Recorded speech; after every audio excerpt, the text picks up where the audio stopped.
తినొద్దు నాన్న, తినొద్దు. నచ్చిందా? బాగుందా లేదా?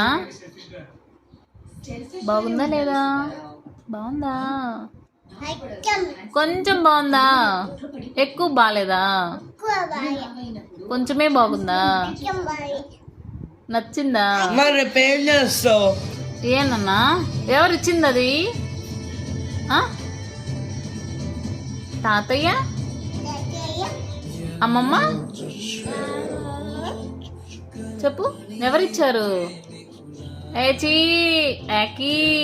అబ్బబ్బబ్బబ్బబ్బా, టేస్ట్ ఎట్లుంది? బాగుందా లేదా? బాగాలేదా? మరి కింద పెట్టేయి. బాగాలేదంటే కింద పెట్టేనన్నా. ఏచీ చీ అమ్మ.